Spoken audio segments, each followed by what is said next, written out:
Developmental biology is one of the older branches of experimental biology, but throughout its history, up until very recently, it's had a major problem in that we never really knew what was going on.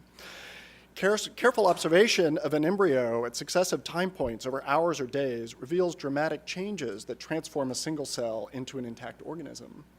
And experiments that manipulated the embryo or its environment revealed a complex regulatory network of signals that direct development.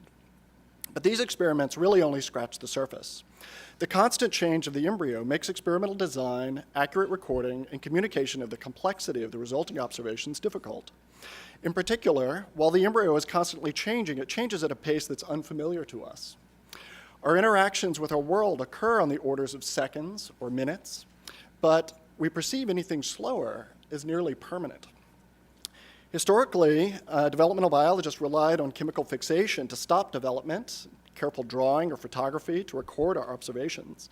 But reconstructing these observations into an accurate depiction of the dynamic process of embryonic development is challenging. And communicating this to a naive audience is even more so. With the advent of affordable digital cameras and increased computer storage, the last 15 years have seen a transformation of our ability to record, observe, and present development at a variety of speeds for our own understanding and to communicate it to others. My laboratory examines the genetic regulation of zebrafish development, and today I have none of the modern tools to show you the beauty of the embryo. So to illustrate some of the important movements that shape the embryo, we'll rely on a method used by developmental biologists through the ages, the art of human movement, which members of my lab have graciously agreed to demonstrate. So our first movement is cleavage.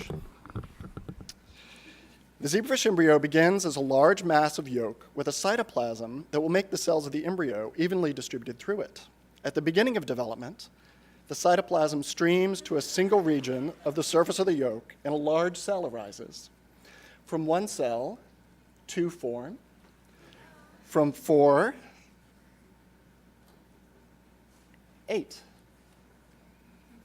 One division every 20 minutes for 10 cycles, every division reducing the size of cells and increasing their numbers.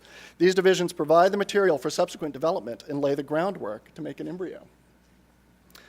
The next movement is epibole, where the cells of the blastoderm spread to surround the yolk.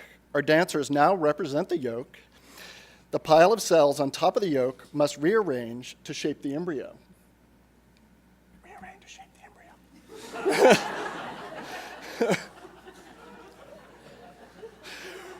One mutant we study, Betty Boop, is defective in this movement. As the cells spread over the yolk becomes deformed, looking lopsided at normal speeds, but in time-lapse appears to twitch.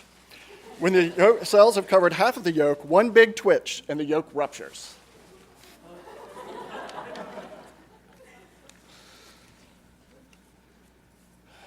During the process of epibole, another movement puts cells on the inside to begin making a 3-layered embryo. During gastrulation, cells on the edge of the embryo migrate inside, forming endoderm and mesoderm, with ectoderm remaining on the outside.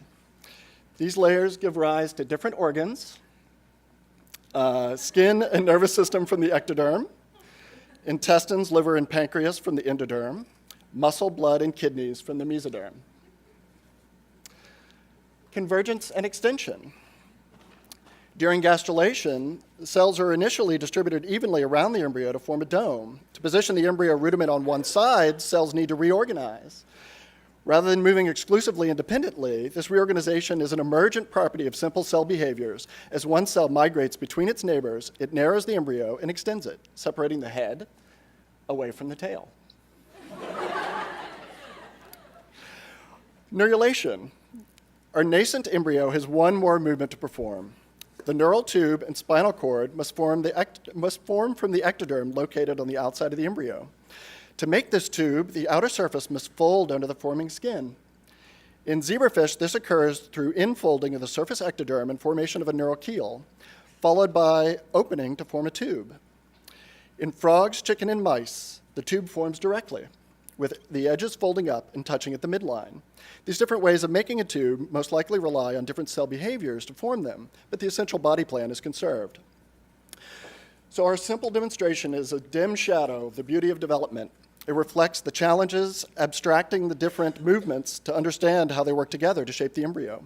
But I hope that you all at least now have a passing familiarity with the beauty of the embryo that we so admire.